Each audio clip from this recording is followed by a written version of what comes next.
শুভ সকাল সবাইকে আমন্ত্রণ জানাচ্ছি মেরিল মিল সোপার রাঙা সকাল অনুষ্ঠানে।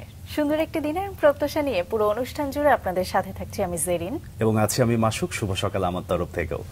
প্রিয় দর্শক, প্রতিদিনই অতিথির জীবনের গল্পের এবং অভিজ্ঞতার পসরা সাজিয়ে আমরা বসে যাই আপনাদের সামনে। আজকেও তার ব্যতিক্রম নয়, কিন্তু আমরা যারা পসরা সাজিয়ে নিয়ে বসি একটু নিজেদের মধ্যে সৌহার্দ্য বিনিময় করি। শুভ সকাল। শুভ সকাল মাসুক, কেমন আছো? ভালো আছি, তুমি কেমন আছো? খুবই ভালো আছি। অতি সম্প্রতি তুমি তো মুন্সিগঞ্জ থেকে ঘুরে এলে। একদমই নিজের জেলা বলতে পারো। সত্যিই তাই, নিজের জেলা আসলে শুনলে কেমন যেন নিজের মধ্যে একটা অন্যরকম ভালো লাগা, ভালোবাসা এবং আন্তরিকতা কাজ করে। আজকে আমাদের যে অতিথি আছেন তিনিও কিন্তু মুন্সিগঞ্জের। তাই নাকি? হ্যাঁ, চলো তাহলে পরিচিত হয়ে নেই। একদম। প্রিয় দর্শক, আমাদের আজকে রাঙা সকালের অতিথি বিশেষজ্ঞ চিকিৎসক অধ্যাপক ডক্টর সুফিয়া নাসরিন রিতা। চলুন তাকে স্বাগত জানাই। শুভ সকাল। শুভ সকাল। শুভ সকাল আপনাদেরকেও। কেমন আছেন? আছি ভালো, আপনারাও ভালো আছেন? খুবই ভালো আছি। আশা করি সামনে যারা দেখছেন তারাও সবাই খুব ভালো আছেন। একদমই তাই, এবং আসলে তাদের ভালো লাগাটা আরো বৃদ্ধি পাবে যখন আপনার জীবনের গল্পগুলো তারা শুনবে।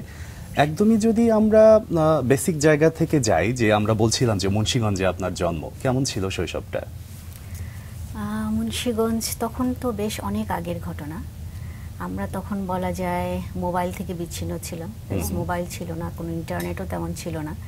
সুতরাং তখনকার সময়টা ছিল হচ্ছে একদমই ঘরোয়া, প্রকৃতির সাথে অনেক বেশি মিলে থাকা, মিশে থাকা। এমন আমার আব্বা হচ্ছেন লেট নাজির আহমেদ।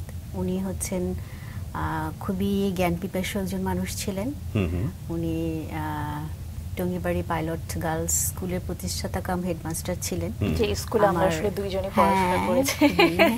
আমি যদিও আজকেই শুনলাম, এটা শুনে খুব খুশি হলাম যে সেই শৈশবের স্মৃতি আমি আসার সময় একটু স্মৃতিচারণ করছিলাম আসলে। সেটা খুবই সুখের।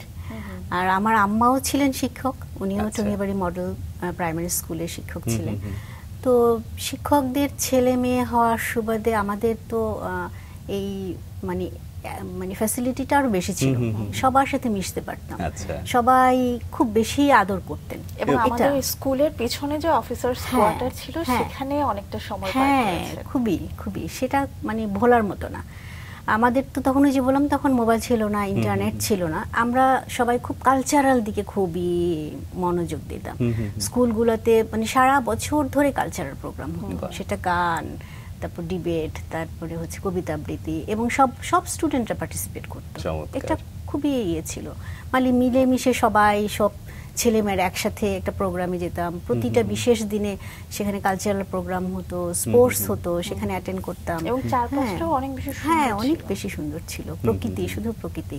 এত বাসাও ছিল না, এত ক্রাউডেড ছিল না, মানে মনে হতো যে একদম শান্তির জায়গা। আচ্ছা, প্রকৃতির সাথে সখ্যতার কথা আপনি বলছিলেন, এবং আপনার সম্পর্কে আমরা যেটা জেনেছি যে আপনি প্রকৃতির মতোই অনেকটা শান্ত ছিলেন, কিন্তু পড়াশোনায় ভীষণ ভালো ছিলেন। এই যে প্রকৃতির মাঝে বেড়ে উঠে পড়াশোনায় ভালো হয়, এটা কি আসলে বাবা মা শিক্ষক ছিলেন সে কারণে, নাকি নিজের মধ্যে একটা পড়াশোনার প্রতি ভালো লাগা সেই ছোটবেলা থেকেই ছিল? আসলে দুইটা জিনিসই আমার উপর বেশ প্রভাব ফেলেছে।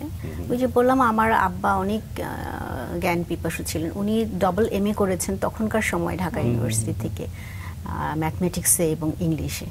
তো আমি ওনাদেরকে দেখতাম, টিচার হিসাবে হোক, বাবা মা হিসাবে হোক, মানে ওনাদের যে এই মানে জ্ঞানের, যে লেখাপড়ার প্রতি একটা ডিভোশন, এটা দেখতে দেখতে আমার মধ্যেও কেন জানি ছোটবেলা থেকে খুব বেশি পড়ার প্রতি এত, মানে মানুষ বলে যে অ্যাডিকশন অনেক দিকে হয়, আমার পড়াশোনার প্রতি অ্যাডিকশন ছিল।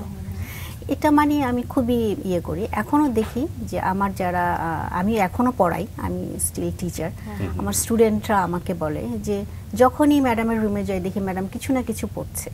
এই ছোটবেলা থেকে আমার এটা অভ্যাস, মানে কখন আর কিছু না কিছু পড়তে হতো আমার, সেটা গল্পের বই হোক, নিজের পড়াশোনা হোক, এভাবেই চলছিল।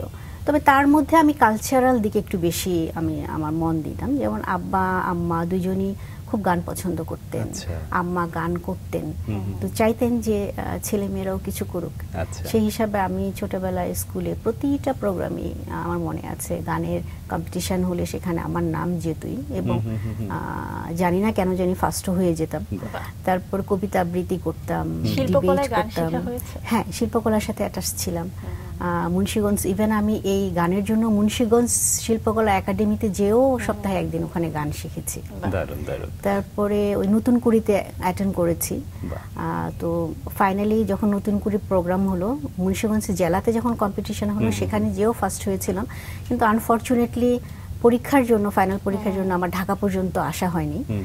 তো ওই ছোটবেলার ওই অভ্যাসটা ছোটবেলায়ও যদিও থেকে গেছে। যখন মেডিকেলে গেলাম তখন হয়তো এই নতুন যাদের নবীন বরণ সে সমস্ত প্রোগ্রামে গাইতাম, শুধু প্র্যাকটিস করা হয়নি। যত প্রোগ্রাম ছিল জীবনে পড়াশোনা থাকা অবস্থায় সবকিছুতে অ্যাটেন্ড করা হয়েছে। হ্যাঁ, মোটামুটি করেছি।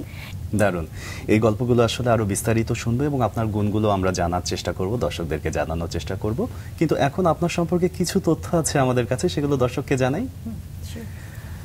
স্কয়ার হসপিটালস লিমিটেডের ডেন্টাল সার্জারি এবং অর্থোডন্টিক্স বিভাগের কনসালটেন্ট পদে দায়িত্ব পালন করছেন অধ্যাপক ডক্টর সুফিয়া নাসরিন রিতা। তিনি 2000 সালে চট্টগ্রাম মেডিকেল কলেজের ডেন্টাল বিভাগ থেকে ব্যাচেলর অব ডেন্টাল সার্জারি পাশ করেন।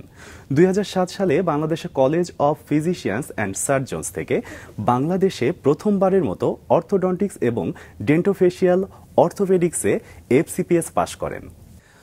পরবর্তীতে দন্ত চিকিৎসার বিভিন্ন বিষয়ে ব্যাপক প্রশিক্ষণ নিয়ে তিনি দক্ষতা অর্জন করেন। তিনি ক্লিনিক্যাল এবং একাডেমিক বিভিন্ন কার্যক্রমের সাথে সংযুক্ত থেকে তিনি শিক্ষার্থী এবং ডেন্টাল ডাক্তারদের জন্য কোর্স কারিকুলাম তৈরি করেন। তিনি BDS, MCPS, FCPS পরীক্ষার প্রশ্নোত্তর, মডারেটর এবং পরীক্ষক।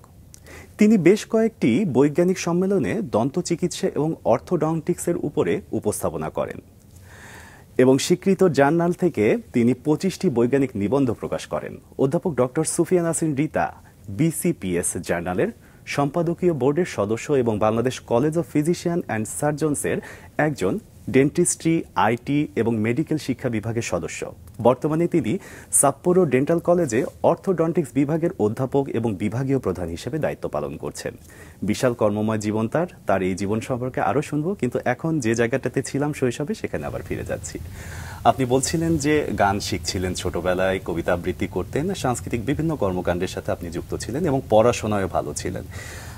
আসলে ছোটবেলায় যেটা গুণান্বিত একজন মানুষ, একদম ছোটবেলায় যে বিষয়টা হয় যে এক্সট্রা কারিকুলাম অ্যাক্টিভিটির সাথে জড়িত থাকলে বাবা মা বা আশপাশ থেকে বলা হয় যে পড়াশোনা নষ্ট হয়ে যাবে, আপনি সেটা হতে দেননি। এটার আসলে মূল মন্ত্রটা কি আপনার কাছে?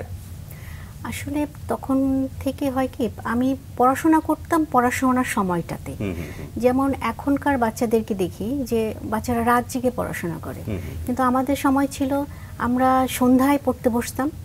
এই রাত্র 10টার পরে আর জাগা হতো না, খেটে ঘুম। আবার ভোরে যখন আজান দিত তখন আমরা উঠে যেতাম, উঠে আবার পড়াশোনা শুরু করতাম। এই প্র্যাকটিসটা আমার ছোটবেলায় ছিল। বেসিক্যালি আমাদের সব ভাই বোনদেরই ছিল, কারণ সকালবেলা ঘুম ভাঙতো আমাদের। আমার আব্বা সকালবেলা নামাজ পড়ে কোরআন শরীফ পড়তেন, প্রতিদিন দেখতাম সূরা আর রহমান পড়ছেন। উনি খুব দরাজ গলায় এই সূরাটা পড়তেন এবং ওনার এই শব্দে, সূরার শব্দে আমাদের সবার ঘুম ভাঙতো। কারণ যেহেতু আমাদের বাসাটা ছিল স্কুল কোয়ার্টারে, অফিস থেকে স্কুল কোয়ার্টার একদম দেখা যেত। আব্বা স্কুলে অফিসে যে বসে নামাজ পড়তেন, কোরআন শরীফ পড়তেন, আমাদের ঘুম ভাঙতো, আমরা সবাই ভাই বোনরা উঠে পড়তে বসে যেতাম। এটা ছিল নিয়মিত। এই জন্য পড়াশোনায় কখনো ফাঁকি দেইনি। তার মাঝে মাঝে কালচারাল প্রোগ্রাম আমরা করতাম। আর আমার বাবা মা চাইতেন যে ছেলেমেয়েরা কালচারাল প্রোগ্রামের সাথে জড়িত থাকবে শুধু তাদের নিজেদের স্যাটিসফ্যাকশনের জন্য, কখনো প্রফেশনালি এটা নিবে এটা চাইতেন না। আমরাও এটা চাই, পড়াশোনার পাশাপাশি হোক, পড়াশোনার পাশাপাশি যেন নিজের মনটা ভালো থাকে, পরিবেশের সাথে সবার সাথে যেন মিশতে পারি আমরা এর মাধ্যমে। জানেন, একটা বিষয় খেয়াল করেছো যে সু অভ্যাসগুলো আসলে পরিবার থেকেই চর্চা করতে হয়। আমাদের আজকের অতিথির গল্প থেকে সেগুলো কিন্তু বারবার উঠে আসছে। রাইট। ভাই বোনদের কথা বলছিলেন, আপনারা কয় ভাই বোন ছিলেন? আমরা বেশ বড় ভাই বোনের সংখ্যা, আমরা 8 ভাই বোন। 8 ভাই বোনের মধ্যে আমি 7 নাম্বার। ছোট বলা যায়, হ্যাঁ ছোটই বলা যায়, কারণ আমাদের 5 ভাই বোনের স্মৃতি আমার সবার সাথে তেমন নাই। ওনারা অনেক আগেই বড় হয়ে গিয়েছিলেন, ওনাদের স্ব ক্ষেত্রে চলে গিয়েছিলেন। আমরা পিঠাপিঠি 3 ভাই বোন ছিলেন, সেই স্মৃতিগুলো আমার মনে পড়ে তখন। হ্যাঁ, তখন আমরা 3 ভাই বোনই খুবই, ওই যে বললাম পড়াশোনার সাথে খুবই, 3 ভাই বোনের মধ্যে কম্পিটিশন ছিল যে কে ভালো করবে, কে পরীক্ষা ফার্স্ট হবে। দেখা যেত আমরা 3 ভাই বোনই প্রতিটা পরীক্ষাতেই বৃত্তি পেতাম, যেমন ক্লাস 5, 8 হ্যাঁ, মেট্রিক। আমরা কখনো কিন্তু ওই স্কুল কলেজে বেতন দিয়ে পড়াশোনা করিনি, ইভেন মেডিকেলে এসেও আমি বই কেনার জন্য স্টাইপেন্ড পেতাম। বাহ। তো এই কম্পিটিশনটা ভাই বোনদের মধ্যে ছোটবেলায় ছিল দেখে বেশ আমরা ভালো করেছি। সেই জন্য দেখা যায় আমার আম্মা এক সময় বিক্রমপুর ফাউন্ডেশন থেকে রত্নগর্ভা একটা সার্টিফিকেট পেয়েছিলেন যে ছেলে মেয়েরা সবাই ভালোভাবে পড়াশোনা করছে। তো সেই সূত্রেই পড়াশোনাটা এখনো পর্যন্ত আমার মধ্যে আছে। আমার একটা বিষয় খুব একটু জানতে ইচ্ছে করছে, আপনার মা আমার নিজেরও শিক্ষক, মাসুক তোমাকে একটু জানিয়ে রাখি। ম্যাডাম যেহেতু রত্নগর্ভার সম্মাননা পেয়েছেন, আপনারা 7 ভাই বোন, মানে কে কিসের সঙ্গে যুক্ত আছেন আজকের একটু আমি জানতে চাই, যে মনে হয় যে ভাই বোনরা তো সবাই প্রোগ্রামটা দেখবে। হ্যাঁ, আমার বড় যারা আছেন 5 ভাই বোন সবাই তো নিজেদের বোনদের বিয়ে হয়ে গিয়েছে। আর ভাইরা হচ্ছে, বড় ভাই একদম উনি কেমিস্ট ছিলেন, উনি লিবিয়াতে জব করতেন। তার ছোট যে ওনার হচ্ছে কম্পিউটার বিজনেস আছে। তারপরে আমার যে বড়, আমার জাস্ট ইমিডিয়েট যে বড় ভাই, উনি আমাদের ফ্যামিলির বিজনেসের সাথে জড়িত। ছোট ভাই ও আর্মিতে আছে, ও হচ্ছে সিভিল ইঞ্জিনিয়ারিং পাশ করার পরে আর্মিতে জয়েন করেছে। ও আবার এখন সেলফ রিটায়ারমেন্টে যে ফার্ম হাউস খুলেছে জাস্ট কনসালটেন্ট হিসাবে আছে। আর বোনরা তো বিয়ে হয়ে গেছে, তারা নিজেদের সংসারে আছে। আর আমি প্রফেশনের মধ্যে চলে আসছি, ডক্টর হিসেবে আছে। এক কথায় বলা যায় যে সবাই স্ব ক্ষেত্রে প্রতিষ্ঠিত। এ কারণে রত্নগর্ভা মার যে সম্মাননা সেটি পেয়েছেন উনি। মার কাছে আসলে সন্তানদের মাধ্যমে এ ধরনের একটা সম্মাননা পাওয়া ভীষণ ভাগ্যের ব্যাপার এবং আনন্দেরও ব্যাপার। কিন্তু আমরা আসলে সবসময় মাদের কথা, বা মা হয়তো বা থাকতে এখানে তাকেও জিজ্ঞেস করা হতো, আপনার কাছে জানতে চাই যখন মা এ ধরনের সম্মানিত হলো আপনার অনুভূতিটা কেমন ছিল? আসলে সেটা আমি এখন বোধহয় বলতে পারবো না। আচ্ছা, মার নামটা একটু শুনি। প্রোগ্রামে আমরা গেলাম, আমরা 3 ভাই বোন ছিলাম, কারণ বড়রা তো সবাই বাইরে চলে গেছে তখন। আমরা মার নামটা একটু শুনি। হ্যাঁ, আমার মার নাম হচ্ছে নাসরিন আহমেদ। আমার নামের একটা অংশ কিন্তু আমার মায়ের নাম। আমার নাম সুফিয়া নাসরিন। আমার আব্বা খুব শখ করে আমার মায়ের সাথে আমার নামটা জুড়ে দিয়েছিলেন। তো উনি যখন সম্মাননা পেলেন, যখন সার্টিফিকেট নিচ্ছিলেন, তখন দেখলাম যে আম্মার চোখে একটু পানি চলে আসছে। তখন আমরাও একটু আবেগে আপ্লুত হয়ে গেলাম। কিন্তু এমনিতে আমি আমার স্মৃতি থেকে একটু রোমন্থন করি, এমনিতে তিনি মাসুক খুবই কঠোর একজন মানুষ ছিলেন ক্লাসের বাইরে। আমি বোধহয় একটু ইন্টারাপ্ট করি, কঠোরতার কথা যখন আসছে তখন আমি একটু স্মৃতিতে চলে গেলাম একদম পুরানো দিনে। আমি কিন্তু স্কুলে যখন পড়তাম, আমার আম্মা ছিলেন আমার টিচার, ডিরেক্ট টিচার। তো ক্লাসে কিন্তু আমি ওনাকে আপা হিসেবেই ডাকতাম। যখন ক্লাসে পার্সেন্টেজ কল করতেন, ইয়েস ম্যাডাম এরকম বলতাম। সবাই হাসতো পিছন থেকে। হ্যাঁ, কিন্তু আম্মা ওইটা অ্যালাউ করতেন না যে স্কুলে সম্পর্ক স্কুলে থাকবে।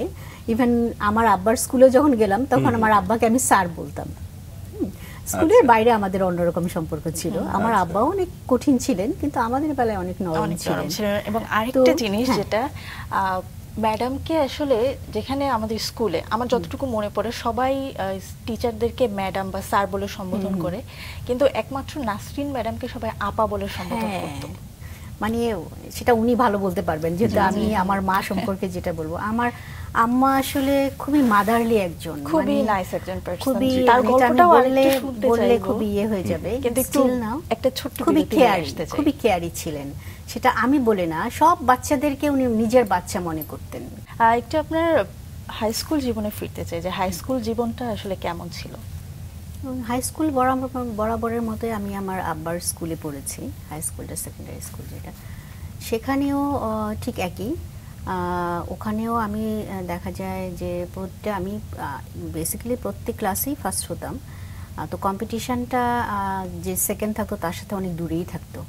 কারণ হচ্ছে কি, আমি ওই যে বললাম পড়াশোনা অনেক, আমি দেখা গেছে যে নিজের বই ছাড়াও অনেক কিছু পড়েছি। আমার বাবা মা আমাদেরকে এই স্বাধীনতা দিয়েছেন যে যে কোনো বই পড়া যাবে, শুধু পাঠ্য বই না।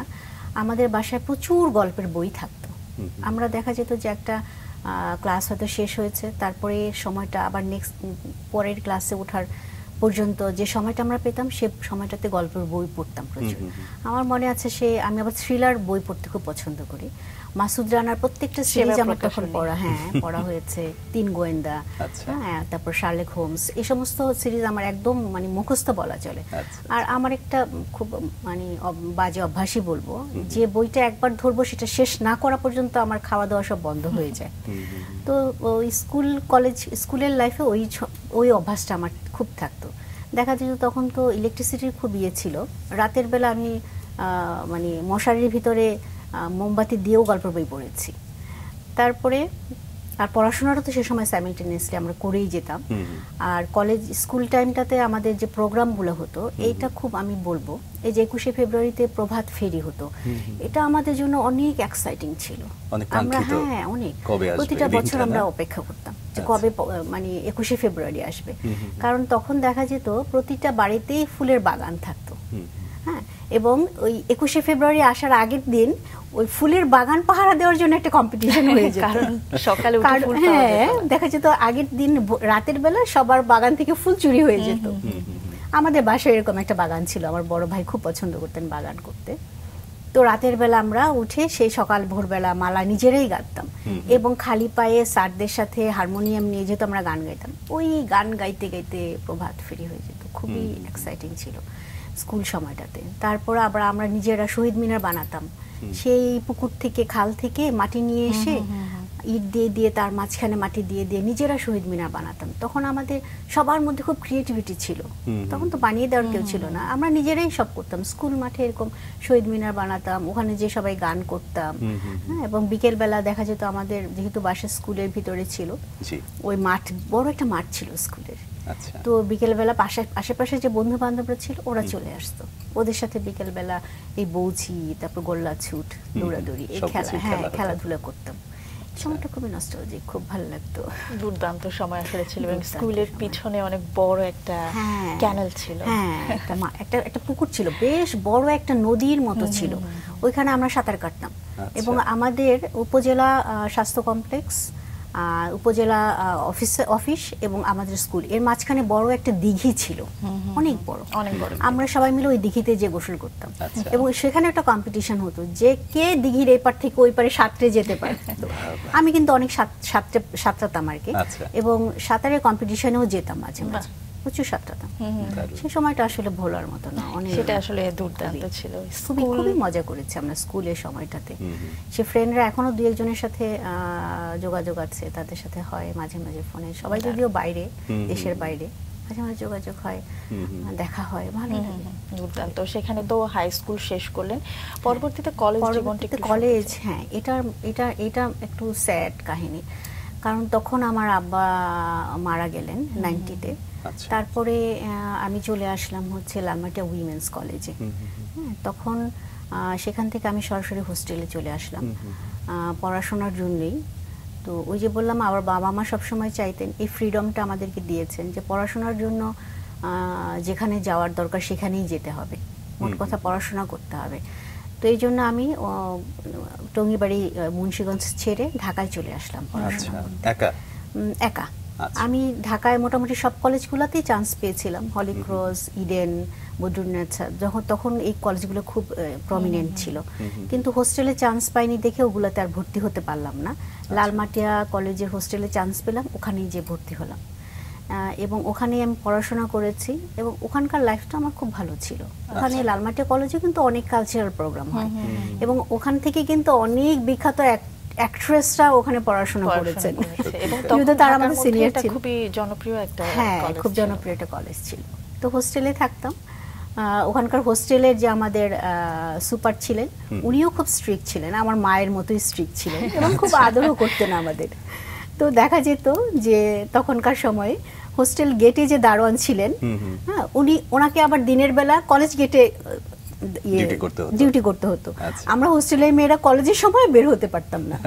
দেখা যেত দারোয়ান চাচারা তখন বলতেন, না মামুনি, বাইরে যাওয়া যাবে না, এরকম ছিল, একটা অনুশাসন ছিল। অনুশাসন ছিল, এবং ছিল দেখেই আমরা সবাই ভালো করেছি। হোস্টেলে আমরা তখন যারা ছিলাম মেয়েরা সবাই মোটামুটি খুব ভালো জায়গায় আছে, আমার জানা মতে, যাদের সাথে পরে দেখা হয়েছে। আচ্ছা, কিন্তু আপনার সম্পর্কে আমরা যেটা জেনেছি যে আপনার ছোটবেলা থেকে বাবা মারও ইচ্ছা ছিল এরকমই যে আপনি ডক্টর হবেন। ঢাকাতে এসে আপনি লালমাটিয়াতে ভর্তি হলেন। ডক্টর হওয়ার দিকে যে ধাপে ধাপে এগিয়ে যাও, এটা আসলে কিভাবে হচ্ছিল? আসলে যে ছোটবেলা থেকে আমার বাবা মা চাইতেন ডাক্তার হব, ওইটা আমার মধ্যে ছিল। আর আমার মধ্যে আরেকটা জিনিস কাজ করতো, আমি টিচার হতে চাই। এটাও মাঝে মাঝে হতো, কারণ আমার বাবা মাকে দেখেছি যে এত স্টুডেন্ট, এত রেসপেক্ট, এত ভালোবাসা ছাত্রছাত্রীদের সবসময় কাজ করতো। তো আমি লালমাটিয়া থেকে পাশ করার পরে আমি যেহেতু ঢাকায় ছিলাম, ঢাকা ইউনিভার্সিটির প্রতিও একটা ফ্যাসিনেশন ছিল। আচ্ছা। তখন ঢাকা ইউনিভার্সিটি খুবই বিখ্যাত ছিল, ওখানে খুব বড়, মনে হতো যে ওখানে সব ভালো ভালো স্টুডেন্টরা ওখানে ভর্তি হয়। আমি অ্যাডমিশন টেস্ট দিয়ে ঢাকা ইউনিভার্সিটিতে ভর্তি হয়ে গেলাম কোন সাবজেক্টে? অ্যাপ্লাইড কেমিস্ট্রিতে। আচ্ছা। তো ভর্তি হওয়ার পরে আমি রোকেয়া হলেও ছিলাম। তখন ওই ইউনিভার্সিটির লাইফটা খুব এনজয় করেছি। তখনকার দিনে ইউনিভার্সিটিতে এই যে পহেলা বৈশাখে মানে দুর্দান্ত প্রোগ্রাম হতো, সবাই মিলে একাকার হয়ে সবাই গান প্রভাত, খুবই মানে খুব এনজয় করেছি। ওই ইউনিভার্সিটির সময়টাও আমি খুব এনজয় করেছি। আসলে আমি ছোটবেলা থেকে একটু চুপচাপ থাকতে পছন্দ করতাম, এটা দেখে কিনা জানি সবাই আমাকে খুব আদর করতেন। যখন আমি ইউনিভার্সিটিতে ছিলাম তখন সিনিয়রদের সাথে আমি রুমে ছিলাম। আমার বড় ভাই ইউনিভার্সিটিতে ভর্তি হলেন, ওর ব্যাচমেটরা সিনিয়র ছিল, ওরা আমাকে অসম্ভব আদর করতেন। দেখা গেল এক সিনিয়র আপা, উনি একা একটা সিঙ্গেল রুমে থাকতেন, উনি আমাকে নিয়ে সেখানে ওনার রুমে মানে জায়গা করে দিলেন। তো সেই সময়টাও এনজয় করেছি। কিন্তু ওই যে মনের ভিতরে সুপ্ত ছিল যে ডাক্তার তো হতে হবে। তারপরে ওই বিডিএস যখন সার্কুলার দিল তখন অ্যাডমিশন টেস্ট দিয়ে আমার চিটং ডেন্টাল ইউনিটে চান্স হয়ে গেল। তারপরে ওখান থেকে আবার সেই ইউনিভার্সিটি ছেড়ে আমি চলে গেলাম চিটাগং ডেন্টালে পড়াশোনা করার। চিকিৎসা বিজ্ঞানে তো অনেক শাখা ছিল, আপনি ডেন্টিস্টই কেন হলেন? আসলে তখন ডেন্টিস্ট্রিতে কিন্তু মানুষ মানে ছেলেমেয়েরা কম যেত। আমার কেন জানি মনে হয়েছে যে এই জায়গাটাতে গেলে যদি আমি এই জায়গাটায় কিছু করতে পারি, যেখানে হ্যাঁ যেখানে কম থাকে সেখানকার সেটা থেকে যদি ডেভেলপ করা যায়, নিজেকে যদি একটা জায়গা নেওয়া যায়, এই সাবজেক্টকে যদি আরো বড় কিছু দেওয়া যায়, এটা মনের মধ্যে ছিল। এই জন্যই আমি আসলে ঢাকা ইউনিভার্সিটি ছেড়ে চলে গেলাম। মানে ঢাকা থেকে চিটাগং চলে গেলাম, মানে আমার জার্নিটা সেই মানে অনেক ভাবেই গিয়েছে, মুন্সিগঞ্জ, ঢাকা, চিটাগং। তো চিটাং যে ওখানে ভর্তি হওয়ার পর ওখানটা আমার আবার ভালো লেগে গেল, কারণ চিটাং মেডিকেলটা এমন একটা জায়গা ছিল তখন, খুবই বিখ্যাত একটা জায়গা ছিল, কারণ ওইখানে সব মানে ভালো ভালো টিচাররা চিটাং মেডিকেলে ছিলেন। এবং ওই স্যারদের সান্নিধ্যে যে আমি মনে হলো যে আসলে এখানে যদি আমি না আসতাম তাহলে বোধহয় আমার জীবনের অনেকটাই বেশি মিস হয়ে যেত। এবং তখন আমি অনেক ভালো ভালো টিচারদের সান্নিধ্যে যে নিজেকে অনেক বেশি ডেভেলপ করতে পেরেছি, যার জন্য এখনো আমি এই পর্যায়ে চলে আসতে পেরেছি।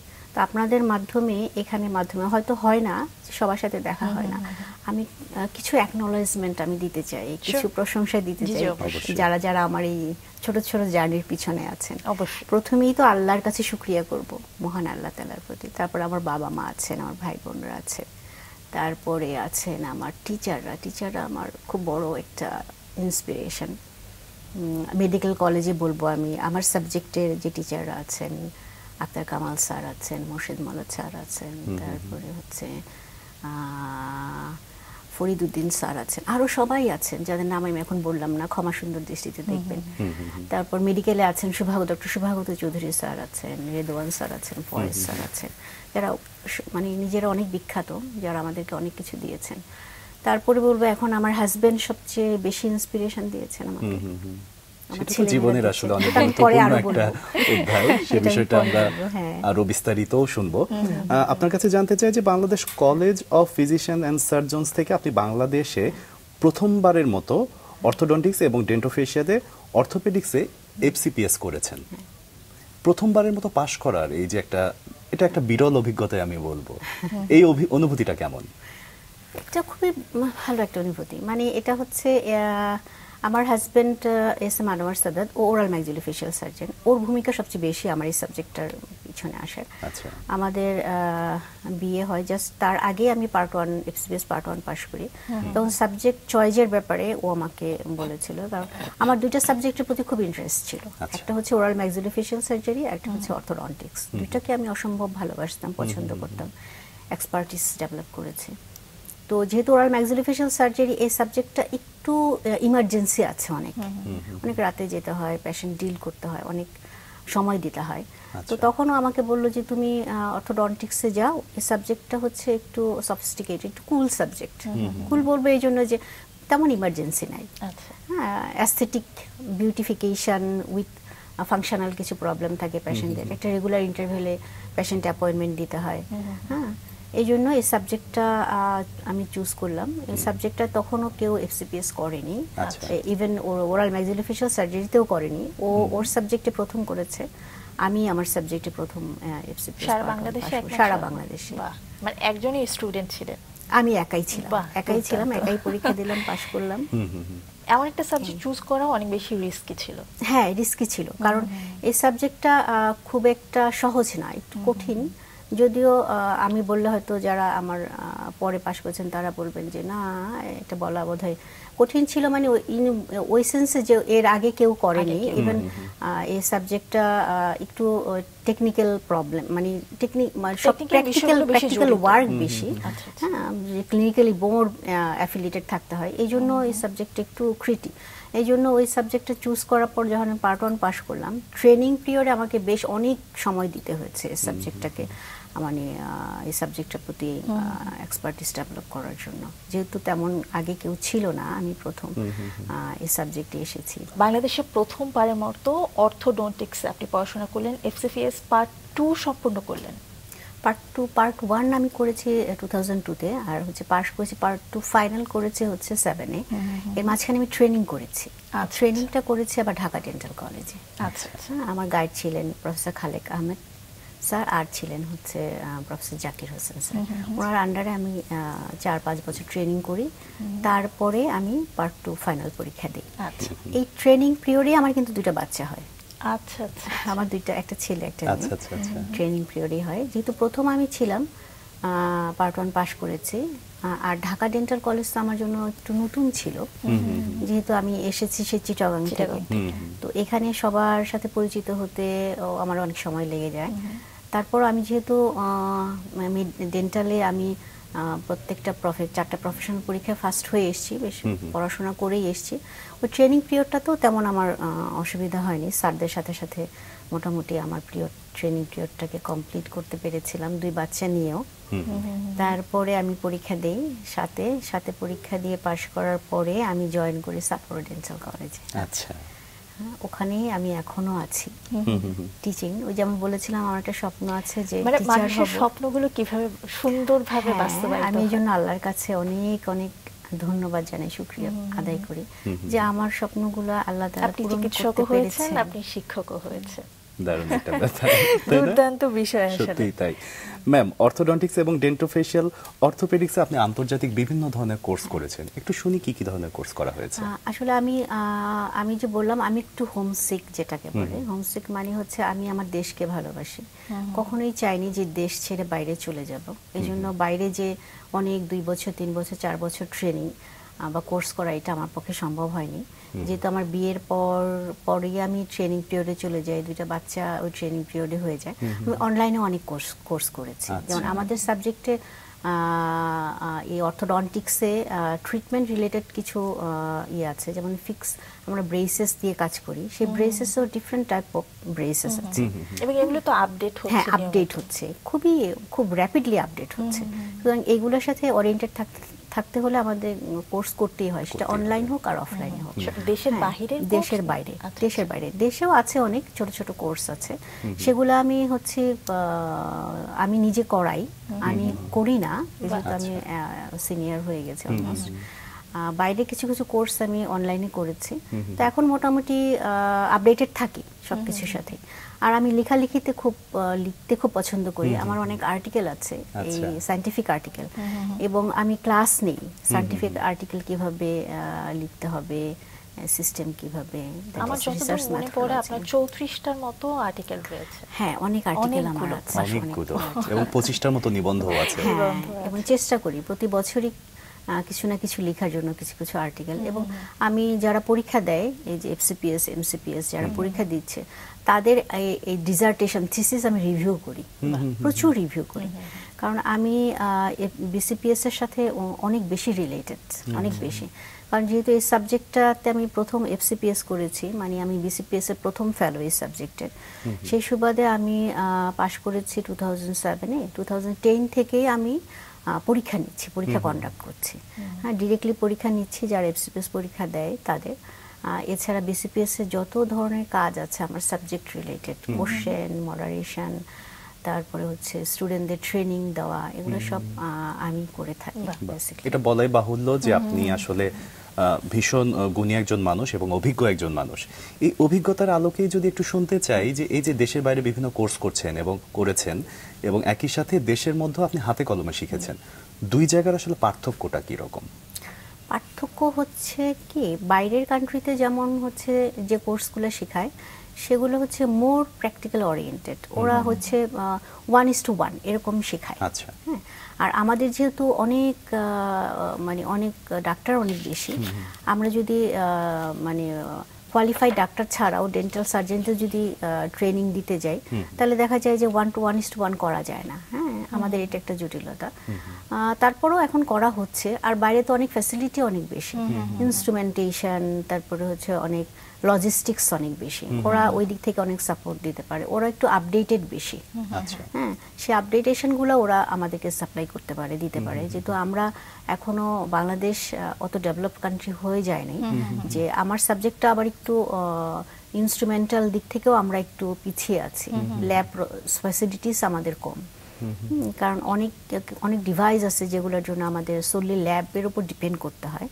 হ্যাঁ, সেই ল্যাবগুলো অনেক কস্টলি, আমাদের দেশে এমন মানে অনেক বেশি ল্যাব হয়ে যায় না, যার জন্য আমরা ওই ফেসিলিটিগুলো পাই না। তো বাইরে ট্রেনিং করলে সেগুলো পাওয়া যায়, সেগুলো করা যায়।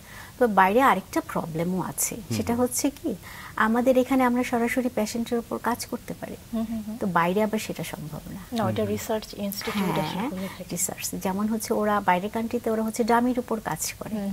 হ্যাঁ, ওরা স্কিল ল্যাব আছে সেখানে, কিছু মডেল আছে সেটার উপর ওরা শেখায়, সরাসরি ওরা পেশেন্টের উপর কাজ করতে পারে না, ওদের কিছু টেকনিক্যাল প্রবলেম আছে।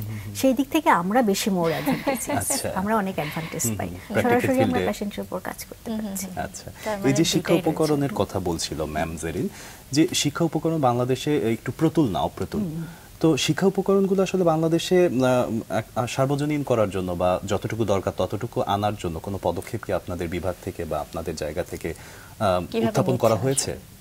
হ্যাঁ, যেমন নিশ্চিত, যেমন স্কয়ার হসপিটালে ওরা তো ইনস্ট্রুমেন্ট ভালো অনেক সাপ্লাই দিচ্ছে, তবে পার্টিকুলারলি অর্থোডন্টিক্সের জন্য যেটা দরকার, আমাদের কিছু ডিভাইস আছে যেগুলো হচ্ছে ক্লিয়ার অ্যালাইনার বলে, হ্যাঁ, ফিক্স ব্রেসেসের অল্টারনেট খোলা যায়, লাগানো যায়, হয়তো শুনেছেন ক্লিয়ার অ্যালাইনার বা ইনভিসালাইন, যেটার জন্য হচ্ছে অনেক বেশি লজিস্টিক্স দরকার, যেটা স্কয়ার হসপিটাল এখনো করছে না, কিন্তু বাইরে কিছু কিছু হয়ে যাচ্ছে। বাইরে কয়েকটা সেন্টারে ওরা ডেভেলপ করছে, হিউজ ইনভেস্ট করছে, কারণ এই অ্যালাইনারটা আমাদের দেশে এখনো প্রচলিত না। হয়তো যখন সব অর্থোডন্টিস্টরা এটা ইউজ টু হয়ে যাবে, তখন হয়তো আমরা হাতের কাছে পেয়ে যাব, সবাই আসবে, এটার উপর ইনভেস্ট করবে। ইনভেস্ট তখনই হয় যখন এটার উপর অনেক বেশি কাজ হয়, আস্তে আস্তে হয়ে যাবে, আমাদের দেশেও হয়ে যাবে। সাপোরো ডেন্টাল কলেজ আমি আছি, ওখানেও আছে কিছু কিছু লজিস্টিক্স যেটা সারা বাংলাদেশেও নাই, যেমন সিবিসিটি একটা আমাদের এক্সরে আছে, যেটা বাংলাদেশে খুব কম জায়গায় আছে, তো সাপোরো ডেন্টাল কলেজ আমি যেখানে যে কলেজ আছে সেখানে আছে, তো হচ্ছে, এখন হচ্ছে, হয়ে যাবে আশা করি আমরা। তাহলে কি আমরা বলতে পারি যে স্কয়ার হসপিটাল আসলে আন্তর্জাতিক মানের সেবা দিতে সবসময় প্রস্তুত আছে? হ্যাঁ, অবশ্যই। একটু আপনার মুখ থেকে শুনি বিস্তারিত। কারণ আমি স্কয়ারে আছি অনেক বছর, দীর্ঘদিন যাবত আছি ওখানে। আমি জয়েন করেছি 14-এ, 2014-এ 1 তো তখন থেকে আমি কাজ করছি। আমার স্পেশালাইজেশন অর্থোডন্টিক্স, তার বাইরেও আমি ডেন্টালের অন্য সাবজেক্টগুলোও ট্রিটমেন্ট করি, কিন্তু এটাতে আমি মোর এমফেসিস দিই। আমার অনেক পেশেন্ট আছে যারা আমার মেইনলি কাজ হচ্ছে, একটা হচ্ছে বিউটিফিকেশন, হ্যাঁ, যেটা হচ্ছে টুথের অ্যালাইনমেন্ট ঠিক করা, পাকা উঁচু নিচু দাঁতের এগুলো ঠিক করা। আরেকটা হচ্ছে ফাংশনাল প্রবলেম যাদের থাকে, যাদের টিথগুলো ম্যাল অ্যালাইন থাকে, তাদের কিন্তু ফাংশনাল প্রবলেমও থাকে, যেমন জ্বর প্রবলেম থাকে, ম্যাস্টিকেশন, চিবাতে গেলে জয়েন্ট পেইন হয়, কারো কারো হচ্ছে ফেসের ডিফর্মিটি থাকে, ওপরে নিচে চোয়ালগুলোর অসামঞ্জস্য থাকে, হ্যাঁ, উঁচু নিচু থাকে, সে চোয়ালও কিন্তু আমরা ঠিক করি। হ্যাঁ, জ কারেকশনও আমরা করি, আমি করি। তো জ কারেকশনের জন্য ব্রেসেসের সাথে সাথে একটা সার্জারি দরকার হয়, যেটাকে বলা হয় অর্থোগনেথিক সার্জারি। এই সার্জারিটা আমার husband S M Anwar Sadat ও করে। যদি যাদের আবার যে সমস্ত পেশেন্টদের একটু কমপ্লিকেটেড হয়ে যায়, আমি কিছু কিছু কাজ করেছি ইউকের সাথে কোলাবোরেশনে। হ্যাঁ, যেমন ব্রেসেসের কাজটা, টুথের অ্যালাইনমেন্টটা আমি করেছি, প্ল্যানটা আমি দিয়েছি, অ্যালাইনমেন্ট করেছি। ইউকের ওই সার্জন, ওরাল ম্যাক্সিলোফেশিয়াল সার্জন যে আছে, যে অর্থোগনেথিক সার্জারি করবে, তার সাথে মেইলে আমরা কন্ট্যাক্ট করি, পেশেন্টের সাথে, ডক্টরের সাথে। তারপরে সেই পেশেন্ট যে মানে একটা মিডল স্টেজে যে ওখান থেকে সার্জারি, ইউকে থেকে সার্জারি করে আসে, তারপর দেন আমি আবার ব্রেসেসের কাজটা করি। এই কোলাবোরেশনে আমার কিছু পেশেন্টের কাজ করা হয়েছে। এছাড়া আরো কিছু পেশেন্ট আছে ক্লেফট, আপনারা হয়তো জানেন ক্লেফটের পেশেন্ট, যাদের ঠোঁট কাটা তালু কাটা থাকে। আচ্ছা আচ্ছা। সেই সমস্ত পেশেন্টদের কিন্তু এই ডেন্টাল কারেকশনের দরকার হয়, জ কারেকশনের দরকার হয়, কারণ আর্টসটা অনেক ন্যারো থাকে। ওই কাজগুলো কিন্তু আমি করি। জটাকে এক্সপান্ড করা, তারপরে অ্যালাইনমেন্ট ঠিক করা, surgery plus as well as orthodontic correction. তার মানে বল যে সার্জন হিসেবেও আপনি কাজ করে থাকেন। হ্যাঁ, প্ল্যানটা আমাকেই দিতে হয়। আমার প্ল্যান ওয়াইজ সার্জন সার্জারিটা করে। আচ্ছা আচ্ছা আচ্ছা। মানে দুজনের কম্বিনেশনে আমরা কাজটা করি। একটু যদি জানতে চাই যে বাংলাদেশে আমরা একটা সময় দেখা যেত যে আমরা আমাদের সবকিছু নিয়ে সচেতন, শুধুমাত্র ডেন্টাল বিষয়টা নিয়ে ছাড়া। এখন এই মুহূর্তে 2025-এ এসে কি মনে হয় কেমন আসলে সারা পাচ্ছে মানুষের কাছে, কতটুকু সচেতন হতে পেরেছে? হ্যাঁ, অনেকটাই হয়েছে, অনেকটাই। কারণ যখন আমরা দেখি যে মা বাবারা বাচ্চাদেরকে নিয়ে চলে আসে, তখন আমরা বুঝি যে না, বাংলাদেশ বেশ এগিয়ে গেছে ব্যাপারে। হ্যাঁ, কিছু কিছু ব্যাপারে দেখা যায় যে বাচ্চাদের সিম্পল একটা প্রবলেম, হয়তো একটু ক্যাভিটি হয়েছে বা একটু দাঁত উঠতে একটু আঁকাবাঁকা হচ্ছে, শুরুই হয়েছে মাত্র, তখন বাচ্চারা এসে খুব, মা বাবারা এসে খুব দেখাচ্ছে আমাদেরকে। তখন বলি যে না, বেশ ভালোই আগাচ্ছে, ডেভেলপ করেছে।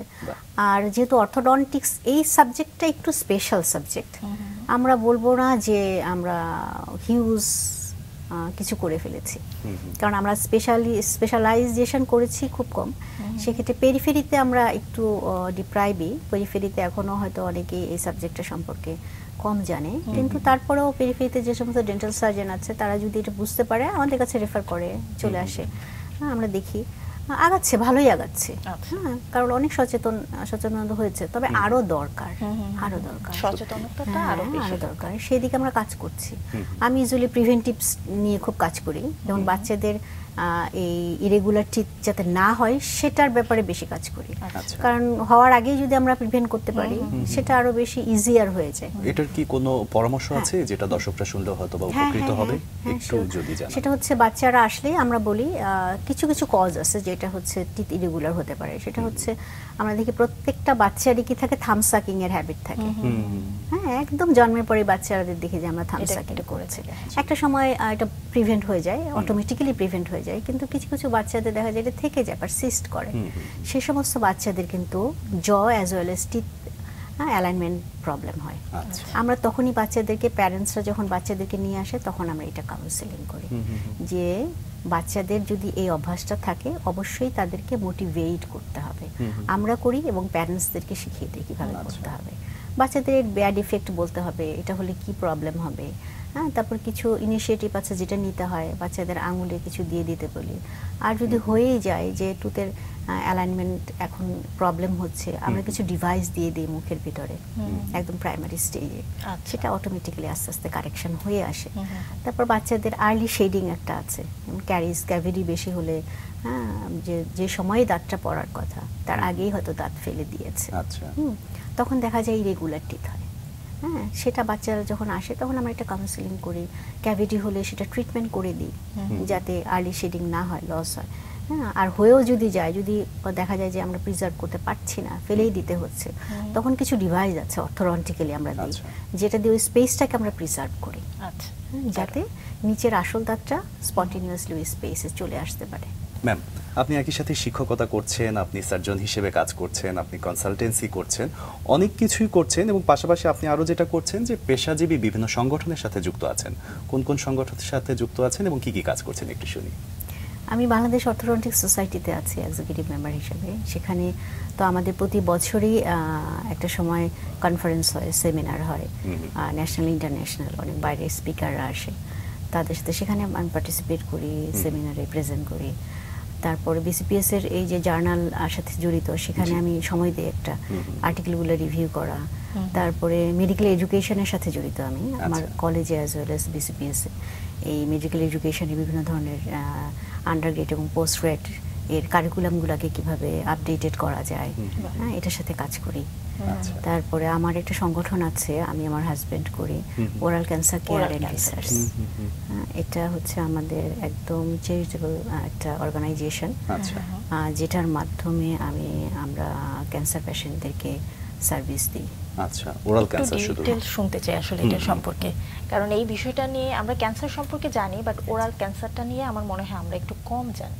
আচ্ছা, সেটা হচ্ছে ওরাল ক্যান্সার হচ্ছে এটা বাংলাদেশের জন্য এখন অনেক বড় একটা রিস্ক। যেমন ইন্ডিয়াতে বেশি, বাংলাদেশে শ্রীলঙ্কাতে বেশি, আমাদের এশিয়ান সাবকন্টিনেন্টের মধ্যে। তো এখানে দেখা যায় পেশেন্টরা ক্যান্সার সম্পর্কে যেহেতু অ্যাওয়্যার কম, এগুলার মেইন রিসোর্স হচ্ছে স্মোকিং, টোবাকো, এগুলো পান, সুপারি, জর্দা, স্মোকিং করা, এগুলো সম্পর্কে যেহেতু মানুষের অ্যাওয়ারনেস কম, দেখা যায় একটা স্টেজে মানুষ প্রথম প্রাইমারি স্টেজে আসে না, একদম অ্যাডভান্স যখন হয়ে যায় তখন পেশেন্টগুলো আসে। এক হচ্ছে তখন পেশেন্টকে সার্ভিস দেওয়া একটা টাফ হয়ে যায়, আর হচ্ছে কষ্ট অনেক বেড়ে যায়।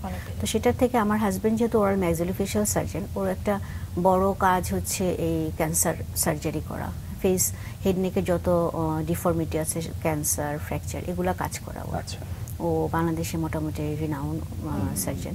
আমরা একটু তার নামটা শুনি। হ্যাঁ, ওরাল এসএম আনোয়ার সাদাত। আচ্ছা, তো ও স্কয়ার হসপিটালে আছে, ওখানেই বসে, ওখানকার কনসালটেন্ট।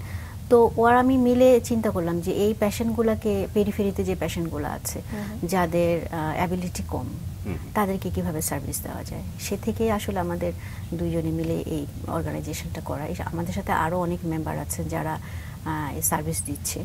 আমরা নিজেরাই এটার ফান্ড রেইজ করেছি, আমাদের কিছু ডোনার আছেন, ওনারা ডোনেট করেন। একদমই মোটামুটি নামমাত্র মূল্যে আমরা ট্রিটমেন্টটা দিই। প্রতিষ্ঠিত হয়েছে কত সালে ম্যাম? এটা আমাদের 2-2.5 বছর হয়ে গেল, এবং আমরা অনেক অলরেডি অনেক সার্জারি আমরা করে ফেলেছি। যাদের অ্যাবিলিটি একদমই কম, হয়তো দেখা যায় যে ওখানে মেডিসিনের কিছু ওরা পে করে, এছাড়া যাদের অ্যাবিলিটি নাই তাদের কিছুই পে করতে হয় না, একদম টোটাল ট্রিটমেন্টে আমরা ফ্রি দিই। কারণ যেহেতু আমাদের কিছু ডোনার আছে, আমরা সেলফ ফান্ড করি, আমাদের সেলফ ফান্ডিং, আমরা ওই পেশেন্টগুলোকে অপারেশন করে তাদেরকে রিহ্যাবিলিটেট করার চেষ্টা করি। হ্যাঁ, অলরেডি আমরা অনেক পেশেন্টের করেছি, এবং আশা আছে যে ক্যান্সার পেশেন্টদের সার্ভিস দিব আমরা পেরিফেরিতে। হ্যাঁ, যেহেতু প্রচার কম, আপনাদের মাধ্যমে আমি সবাইকে জানাতে চাই যদি এরকম থাকে যে যারা আপনাদের সাথে যোগাযোগ করতে চাইবে, আসলে ওয়েটা কি যোগাযোগ করার? বা আপনাদের ইনস্টিটিউটটা আসলে কোথায় অবস্থিত? এটা আমাদের হচ্ছে গ্রিন রোডে আমাদের একটা চেম্বার আছে, যেটা নাম হচ্ছে মিলেনিয়াম ডেন্টাল কেয়ার। এটা আসলে আমাদের আগে ছিল নিজেদের পার্সোনাল চেম্বার, যেটা আমরা ডোনেট করে দিয়েছি oral cancer care and research সেন্টারকে। সেখানে যোগাযোগ করতে পারে, আমাদের পার্সোনাল নাম্বার আছে, সেখানেও করতে পারে। Oral cancer care and research এটার একটা ওয়েবসাইট আছে, সেখানে যেও যোগাযোগ করতে পারে। সামাজিক যোগাযোগ মাধ্যমের কোনো সামাজিক, হ্যাঁ, আমাদের একটা ফেসবুক পেজ আছে, oral cancer care and research, এটা নামে একটা পেজ। সেখানে হটলাইনে কল দিলে বিস্তারিত জানতে পারবে। হ্যাঁ, বিস্তারিত জানতে পারবে এবং আমাদের কাছে যোগাযোগ। দারুণ একটা উদ্যোগ, এবং অবশ্যই আমরা এটাকে সাধুবাদ জানাই, তাই না জেরিন? এবং আমার মনে হয় আজকে দর্শক যারা রয়েছেন, দেখছেন, তারাও অনেক বেশি উপকৃত হবেন।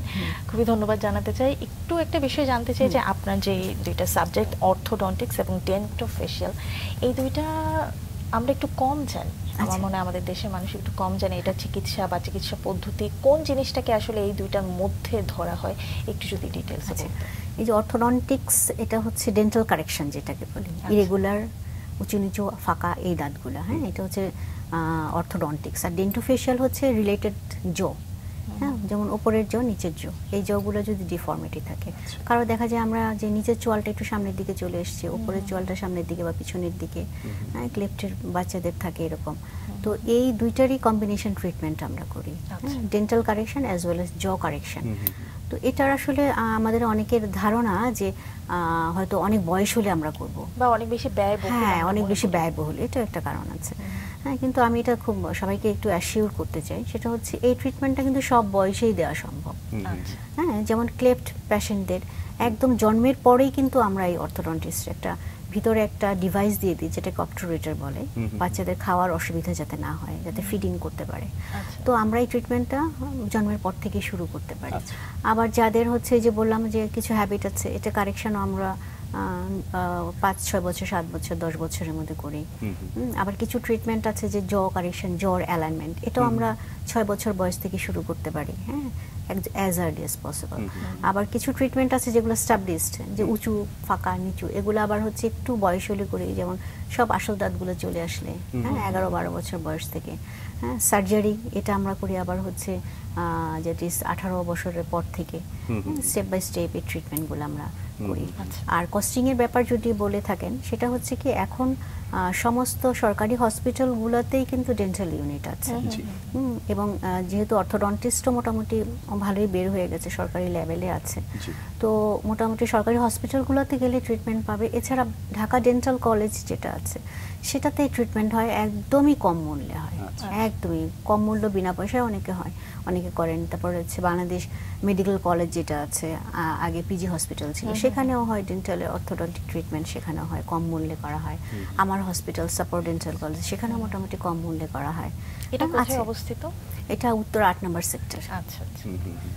আর স্কয়ার হসপিটালে সেখানেও আমরা হচ্ছে ভ্যারিয়েশন আছে অনেক, সবচেয়ে হাই রেঞ্জে তা না, কিছু ক্রিটিক্যাল কমপ্লিকেটেড ট্রিটমেন্টগুলো একটু কস্টলি হয়, কিন্তু যেগুলো হচ্ছে নর্মাল কেস, সেগুলো আমরা উইদিন মানে মানুষের রেঞ্জের মধ্যেই রেখেছি। ট্রিটমেন্ট করাতে তেমন এখন আর তেমন কোনো অসুবিধা হয় না। এই জিনিসটা আমার মনে হয় দর্শকরা অনেকেই জানতে না, বেশি উপকৃত হলেন। শুধুমাত্র দরকার হচ্ছে যাওয়া, যেতে হবে অর্থোডন্টিস্ট বা ডেন্টাল সার্জনের কাছে গেলে, হ্যাঁ হয়ে যাবে। অনেকের হয়তো বা সমস্যা থাকে বা যেতে চায়, কিন্তু অনেক সময় দেখা যায় যে সঠিক জায়গাটা সম্পর্কে বিশেষ করে ঢাকার বাইরের লোকজনের একটা ধারণা কম থাকে। নিশ্চয়ই আমাদের এই আয়োজনটাই যারা দেখবে আপনার থেকে বেশ কিছু পরামর্শের মাধ্যমে, আপনার কথার মাধ্যমে বেশ কিছু পরামর্শ পাবে। ম্যাম, আপনি আন্তর্জাতিক বৈজ্ঞানিক সম্মেলনে দন্ত চিকিৎসা বিষয়ক এবং অর্থোডেন্টিক্স বিষয়ে বিভিন্ন বিষয় উপস্থাপন করেছেন, একটু শুনি কি কি বিষয় ছিল সেখানে। সেখানে যেমন হচ্ছে আমার ছিল হচ্ছে ট্রিটমেন্ট মডালিটিস, যে আমরা কি কি ধরনের ট্রিটমেন্ট দিচ্ছি, এটা ছিল। তারপর আমি গ্রোথ মডিফিকেশনের উপর কাজ করি। গ্রোথ মডিফিকেশন, এই যে বললাম যে সমস্ত বাচ্চাদের বয়স 6 থেকে 10-11 বছর বয়স, তাদেরকে আমরা জ ডিফর্মিটি এবং টুথ অ্যালাইনমেন্ট, এই দুইটাকে কিভাবে কারেক্ট করতে পারি গ্রোথটাকে কাজে লাগিয়ে। হ্যাঁ, যেমন আমরা আমাদের ধারণা যে বয়স হলেই অ্যাডাল্ট এজেই বোধহয় আমরা সার্জারিটা করবো, তা কিন্তু না। সার্জারি ছাড়াই আমরা যাদের জগুলো ডিফর্ম আছে, যেমন ওপর এবং নিচের জ, সেই চোয়ালটাকে আমরা অর্থোডন্টিক্যালি কোনো ডিভাইস দিয়ে গ্রোথটাকে কাজে লাগিয়ে কাজ করতে পারি, ছোট করতে পারি, মানে গ্রোথটাকে রেস্ট্রিক্ট করতে পারি, বন্ধ করতে পারি। এই গ্রোথ মডিফিকেশনের উপর আমার অনেক কাজ আছে বাইরে এবং দেশের ভিতরে। এছাড়া আমি রিসার্চের উপর কাজ করি, রিসার্চ পেপার অনেক জায়গায় আমি প্রকাশ করেছি এবং প্রেজেন্ট করেছি। আচ্ছা আচ্ছা, নিঃসন্দেহে দারুণ। এবং একটা মানুষের নাম আপনি বারবারই বলছিলেন, doctor Sadat, S M Anwar Sadat, খুবই পরিচিত একজন মানুষ বাংলাদেশের ডেন্টালের দিক থেকে। শুরু থেকে বলছিলেন যে তার অনেক অবদান রয়েছে, একদমই বলা হয় সাবজেক্ট চুজিং থেকে তার সাজেশন ছিল। তার সঙ্গে পরিচয়ের শুরুটা বা এখনো পর্যন্ত পথ চলাটা কেমন, একটু জানতে চাই। আসলে আমরা দুজন একই চিটং ডেন্টাল থেকে পাশ করেছি, যদি উনি আমার 3 বছরের সিনিয়র, আমি 3 বছরের জুনিয়র। তো আমরা আমাদের বিয়ে হয় হচ্ছে 2002-তে। তার আগে আমি পার্ট 1 পাশ করি। তখন থেকে আমাদের ফ্যামিলিয়ার ভাবেই আমার শ্বশুর ছিলেন আবার হচ্ছে একজন খুব বড় টিচার, গভর্নমেন্ট কলেজের টিচার ছিলেন। উনিও ঢাকা ইউনিভার্সিটি থেকে ইংলিশে মাস্টার্স করেছেন। উনি আমাকে অসম্ভব আদর করতেন। আমি শ্বশুরকেও পেয়েছি ঠিক আমার বাবার মতো। তো উনি আমাদের দুজনের বিয়ে করলেন, সেটেল করলেন। তারপর থেকে আমাদের পথ চলা একসাথে। আমার এই সাবজেক্ট চুজ থেকে শুরু করে আমার ফ্যামিলির লাইফ সবকিছুতেই ডক্টর সাদাতের অনেক বেশি ভূমিকা এবং দুজনের মানসিকতা আমার মনে হয় খুব মিল বেশি। কারণ আমরা যখন বিয়ে করি তখন ও হচ্ছে গভর্নমেন্ট জব করে, আমি কিন্তু গভর্নমেন্ট জবে ট্রাই করি, চেষ্টা করিনি। কারণ আমাদের দুজনেরই একটা ইয়ে ছিল যে আমাদের প্রফেশন, আমার ফ্যামিলি, আমার বাচ্চা কাচ্চা যারা হবে, তো এই তিনটার মধ্যে একটা ব্যালেন্স রাখতে চেয়েছি সবসময়।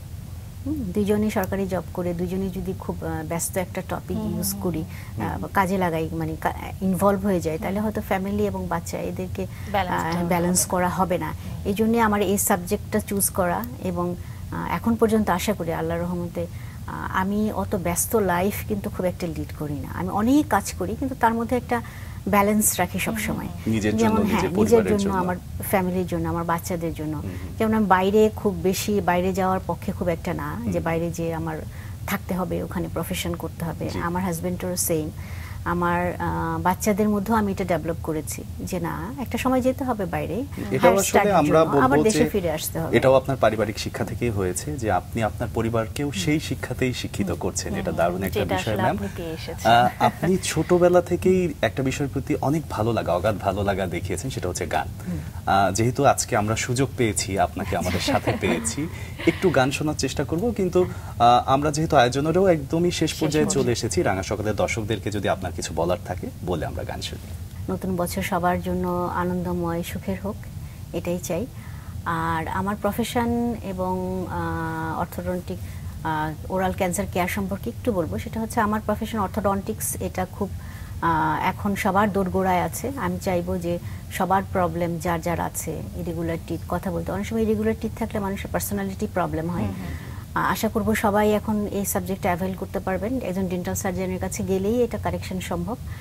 আর সবাই সুস্থ থাকেন, ভালো থাকেন, সুন্দর জীবন যাপন করেন, এটাই আমার সবার কাছে কামনা। অনেক ধন্যবাদ আপনাকে, অনেক শুভকামনা থাকলো। আপনার গান শুনতে শুনতে যেতে চাই।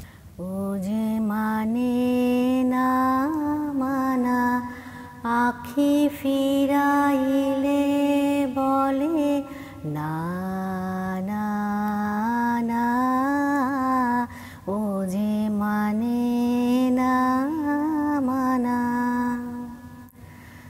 যত বলি নাই রাতি,